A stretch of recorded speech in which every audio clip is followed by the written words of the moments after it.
So good morning, good day, or good afternoon, good evening, good night, everybody. And thanks for joining me to listen for the first lecture that we have on optics course on the chapter 4 that considers electromagnetic waves. So I will start this lecture by just quickly showing you what we have in the table of contents for the whole course, so that you will get hopefully a better understanding of what we will be doing in this chapter 4. So of course, later on, we will be treating light and propagation light and interaction of light with matter in different points of view. And there, I will just try in all honesty to say that we do not deal with Maxwell's equations that much afterwards this chapter has been done. So what we will do here in chapter 4 is that I will try my best to give you a good solid theoretical understanding of things, how light propagates and what gives rise to light and what actually light is. But after that, we do not really need to deal that much with the Maxwell's equations and that kind of mathematical framework, but rather it's enough to know and appreciate the fact that they provide us a wave function that describes propagating light. And once we are able to describe light as waves, then the rest of the chapters we will be dealing in this course will be just fine. So we do not need to solve the wave equation all the time. It's just enough that we do it once, more or less, and we come up with the main properties that are associated with the electromagnetic waves based on the Maxwell's equations and the wave equation. And then here in the later parts, we are just happy in dealing with the waves as such. So for example, in superposition principle, and the chapter regarding superposition, we mostly do not deal with Maxwell's equations. In propagation, in all honesty, I must warn you that when we want to also form a good mathematical grounding for the process that a light is being reflected and being refracted at an interface of two optically different media, there we do go a little bit into the mathematical details of so-called boundary conditions, and there we do apply again Maxwell's equations, so that then we kind of know rigorously that indeed light does reflect and get refracted at an interface, and we understand what happens. So that's what we do a little bit, but then it's not that overly complicated, and I will show them in the lectures. Don't worry about it. And then, just to kind of conclude the introduction, is that in the final part regarding geometrical optics, we can even mostly just discard the wave notion of light in itself, and we can just treat light as a bunch of rays traveling through our system. And here the kind of framework and the kind of picture we're having in our minds in chapter 10, it's more about optical instrumentation. So we're more really thinking about rays propagating through lenses, bouncing at the surfaces of mirrors, going through prisms and such, that we do not really need to think about light as much as waves anymore in the year. So this is the kind of outline that we have for the course. And then, of course, since this is the first lecture on chapter 4, I would like to very briefly also motivate what kind of lectures I will be having regarding the chapter 4, electromagnetic waves. So I will start by just showing to you the microscopic Maxwell's equations. I will tell a little bit about the history of them, and I will use them to derive a wave equation, and I will do that for both for the E field and B field, and then I will show that this mathematical derivation also gives us a way to define and quantify the speed of light in vacuum.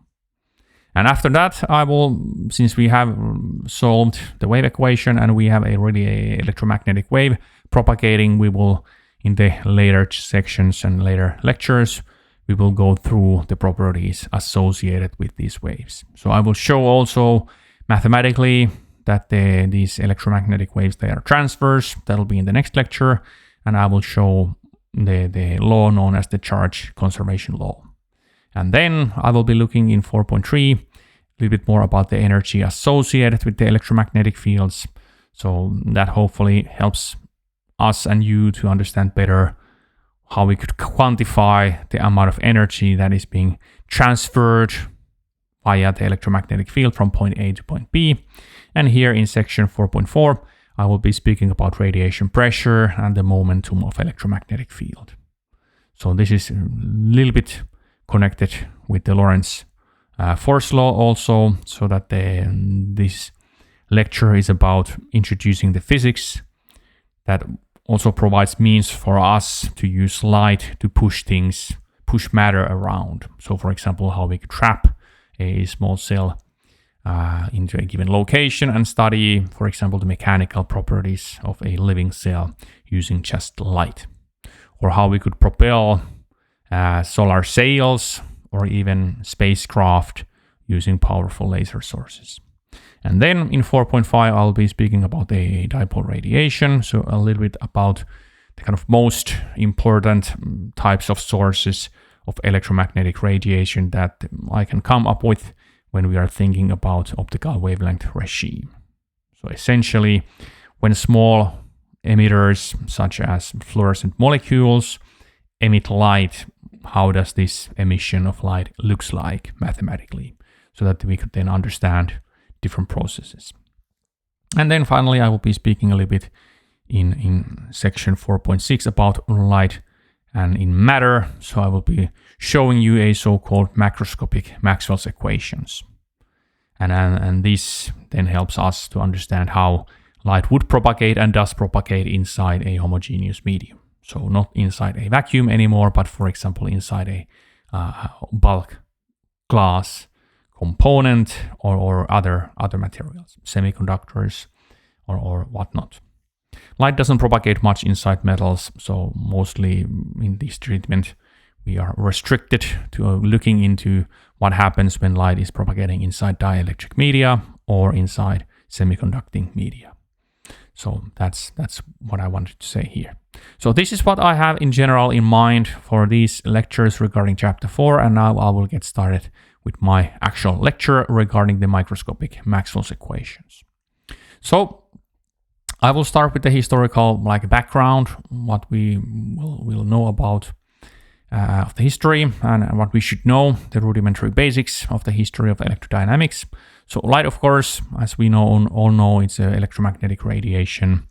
And since it is radiation, we should be able to formulate a wave equation that describes light and electromagnetic radiation in general. And since we do know that now, especially it's easy to know nowadays, that the wave equation can be formed by combining electricity and magnetism, but at the time when Maxwell combined this equation, it wasn't yet clear. But at least we know from our point of perspective that we should be able to come up with a wave equation based on the laws of electricity and laws of magnetism. And that we should be able to do. And this is where James Clerk Maxwell succeeded. So he formulated and published his treatise on electrodynamics on 1865. And in these laws, he was successful in merging these two different phenomena together. So essentially laws of electricity and magnetism were combined into a single unified mathematical treatment for the electrodynamics. And Maxwell did not really come up with these equations himself, but mainly his contribution was that he added a small term into one of those equations, and using that he was able to show that there would actually be a wave equation that could be formed subsequently based on this formulation.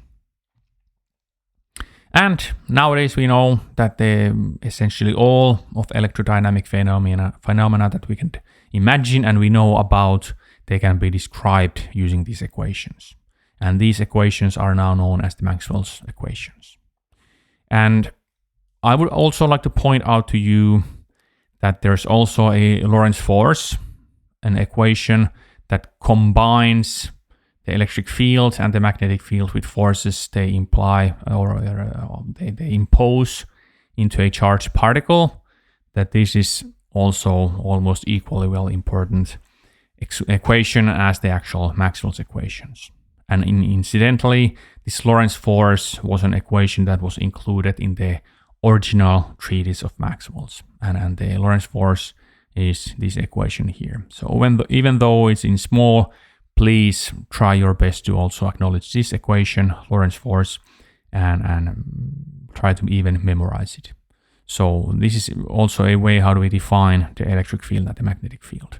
So we defined an electric field as a quantity that gives rise to a force on a charged particle that has a charge of Q. And similarly, when we have a magnetic field and the charged particle is in motion, then what kind of forces are being imposed into the charged particle. And this is in fact the way how do we define the electric field using the Lorentz force. So what kind of forces the fields do give rise to, and this is how do we actually make and do and define them, the actual equation. Actual fields.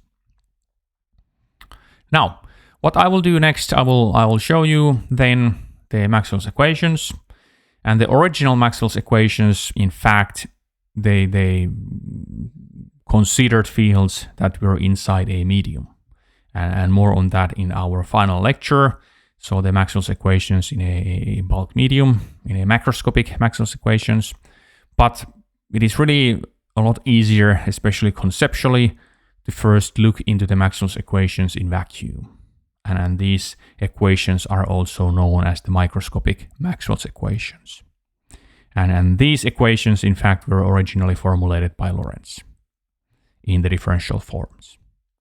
But this is better way conceptually, so this is the way we have chosen in our course. And more on this later during the different lectures. So we start with the first law, and this is the Gauss law for electricity. So we calculate the divergence of the electric field, so an apply dot E, and this is equal to rho per epsilon naught. So rho here is the electric charge density, and epsilon naught is the vacuum permittivity. This is known as the Gauss's law, and I will just denote that this is the Maxwell 1 equation. So essentially this rho here is telling us how much of charged particles, how much of electrons we have in space, in vacuum. And these charged particles give rise to a static field, and essentially how the field is actually being created, and what kind of field is being created is dictated by this law, so that the charged particles give rise to a divergence of an electric field. And then we have the Gauss's law for magnetism. So we can calculate the same kind of quantity. We calculate the divergence of the magnetic field B, and this is identically 0. And this is known as the Gauss's law for magnetism. So essentially what this means us and says us is that we don't have magnetic monopoles. So we don't have similar sources as electric charges that would give rise to a similar kind of magnetic fields. And if you would be more knowledgeable, and you will be during your journey becoming a physicist or engineer, at least that you kind of know that when you calculate the divergence of a vector field, that also tells about the structure of the field. So essentially this equation also tells that the magnetic field is not it's always curly, so that it's not a curl-free field. Then we calculate the curl of an electric field, and this equals to the minus time derivative of the magnetic field. And this is known as the Maxwell-Faraday equation. And this is already something that is useful when we're describing electrodynamics, so that this connects the E field and B field together, and will be used as the starting point when we will soon formulate our wave equation from the Maxwell's equations. And then we have a similar kind of equation for the magnetic field. So we calculate the curl of a magnetic field B, and this equals to mu naught. This is the vacuum permeability times J. J is the electric current density. So essentially, if there are moving electrons, then these moving electrons give rise to electric current. So essentially, it's the velocity distribution times the density of electrons. Then we have additional term, and this is known as the Maxwell's correction into the original Ampere's circular law. So we have the mu naught times epsilon naught, so vacuum permeability mu naught times, permeability times epsilon naught the vacuum permittivity. And then we multiply this with the time derivative of the electric field, partial time derivative. So this is known as the Ampere's circular law with Maxwell's corrections. So that the final latter term is actually the addition Maxwell made. So this term here is the addition Maxwell made. And this really made the difference because then we can actually formulate a wave equation and really connect the electricity with magnetism.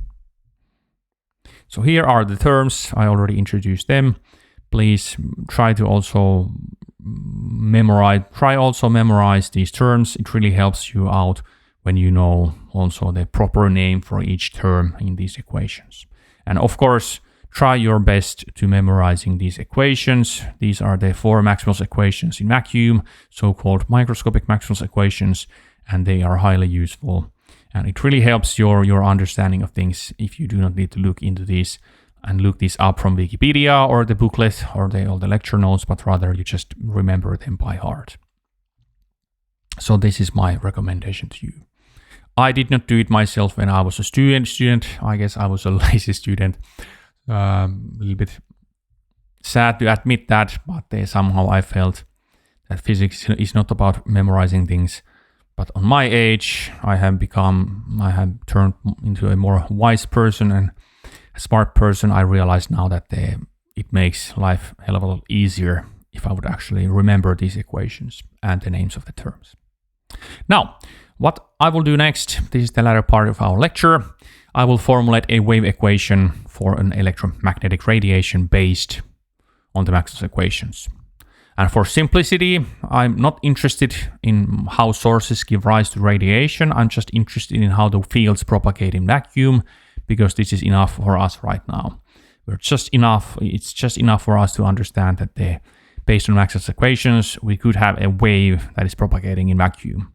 We are not interested in the sources that give rise to these waves, but rather we're just interested in formulating a mathematics, formulating a wave equation, and showing that indeed there is something that can propagate, so that these Maxwell's equations do give rise to wave equation and electromagnetic radiation.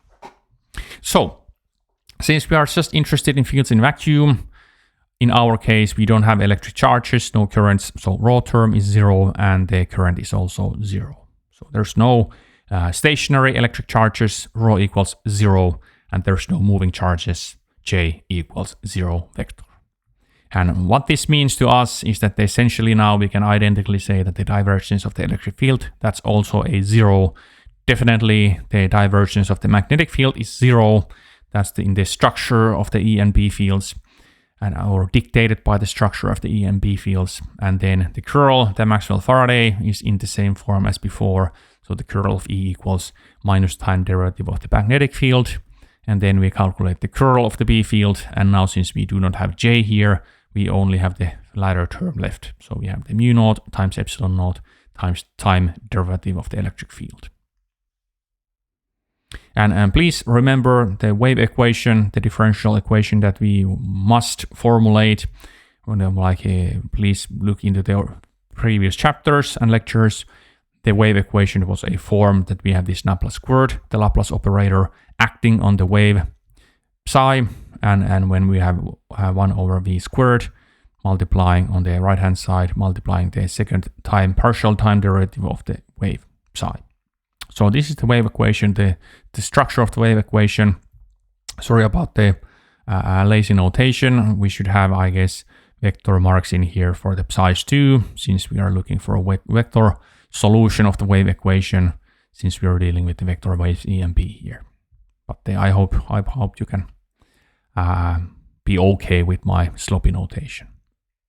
So how do we do a wave equation based on the Maxwell's equations? Is that we start with the equation 3. That was the Maxwell-Faraday. We had the curl of the E, and we combine that with 4, and we multiply operator these guys with the operator of Nabla. We operate an additional curl into these equations. So the equation 3, Maxwell-Faraday, we operate on the curl of the E. With a curl, so we calculate the double curl of the E field, and then this equals to the minus partial time derivative of the curl of the B field. So essentially, we took the Maxwell-Faraday law. Curl of E was equal to the minus time derivative of the B field, and we multiply both sides with the curl, and this is the equation we get. And similarly, we can get the equation for the Ampere's circuital law, and we then operate similarly with the curl on both sides. So then on the Ampere's law, we have on the left-hand side curl of the B field, and then on the right-hand side, we have the vacuum permeability mu naught times the vacuum permittivity epsilon naught times the time derivative of the curl of the E field. So this is what we get by just multiplying equations 3 and 4 with the operator of curl. And the left-hand sides of these equations, we can simplify them, we can reduce them by using the Lagrange's formula. So essentially the same formula as giving us the vector Laplace. And we first apply to the equation 3 so that we can formulate a wave equation in terms of the E field. And then later on, we will do the same for the equation 4. So Lagrange's formula was giving that the two curls of an E field equals to the gradient of the divergence of the E field minus the vector Laplace of E field. So this was the Lagrange's formula. And of course, it's the same thing as the way how to define the vector Laplace operator. And what we have left on the left-hand side, we can now write using the Lagrange's formula into a form like this. And then on the other side, we don't do anything yet on the right-hand side of the equality. And now we remember from the first equation, since we are not having sources, that the divergence of the E field is 0. And that we can use to simplify the left-hand side of the equation so that we are only left with minus vector Laplace of the E field. And then on the right-hand side, we can now calculate that this is the mu naught times epsilon naught times the second partial derivative with respect to time of the E field. And here we have taken use of the fourth equation, the circuital law of Ampere's regarding the curl of a B field. So essentially here we have the curl of the B field, and based on the Maxwell's fourth equations with J equals 0, it's equal to this, and we just insert this into here, and we are left with this. So we are basically almost done. Now we get rid of the minus signs on both sides, and we essentially are done. And this is our wave equation for the E field component. We see the similarity between the wave equation formulation we were looking for. And incidentally here, we can already see that this guy here, these two constants somehow are related to the velocity of speed of light. Now let's look into the equation 4 so that they repeat the calculation for the magnetic field. So we operate with the curl on equation 4 and reduce as before using the Lagrange's formula. So I don't repeat this in any more longer than it's necessary. So this is the equation. And of course, we are left with the same kind of equation as before. We applied the Lagrange's formula, and we know already from the Gauss's law for magnetism that the divergence of the B field is 0. So that we are left with this. And now this time we apply the Maxwell-Faraday equation to change the curl of the E field to be a time derivative of the magnetic field. And now we are left by just removing the minus signs. And then we have the mu naught times epsilon naught times the second time partial derivative of the B field. And this is again in a similar form as a wave equation we were looking into. And we wanted to get this kind of equation. So we can now write these both equations side by side. Why not? So that we just can verify that indeed they look exactly the same. We just replace E with B or B with E, and they look to be differential equations, the solutions out of which are waves. And comparing these with the original wave equation, differential equation we came up with in chapter 3, we see that indeed the kind of speed of light that gives rise we can now define the speed of light quite easily by just combining these two equations. So speed of light in vacuum C naught, that's essentially by just comparing this equation with this, so we can easily say that the speed of light C is the inverse square root of mu naught times epsilon naught. And plugging in the actual values, we can estimate that the speed of light in vacuum is roughly 3 times the 10 to the power of 8 meters per second, and that's actually quite a lot. So that the electromagnetic radiation propagates in free space in quite tremendous speeds. And here, speed of light, c in vacuum, has been defined as a constant of nature, c naught, and many times people use these like c and c naught interchangeably. I will try my best to use the c naught symbol when I'm really saying that this is the speed of light in vacuum. And when I have the wave propagating, for example, in a medium, and it's not propagating at the speed of light in vacuum anymore, I might be using the term c here or v here. But some people might also just be using the symbol c to describe the speed of light in vacuum. So please be warned that the terminology can be quite confusing. So I will try my best to use the c naught to describe the speed of light in vacuum, but not every time I may not be successful in keeping up with this notation. And certainly I do know that other people out there do not make the difference. So this is what I had to say in this very first lecture. Thank you for joining me and listening me all the way through. And now next in the upcoming lectures, we will take use of the wave equation and we will look into what kind of properties we actually have associated with the electromagnetic radiation. So please, a lot of good stuff on the way, like bear with me and patiently listen. You probably will learn quite a good many things that will be useful to you in the future. So thanks for listening and bye-bye.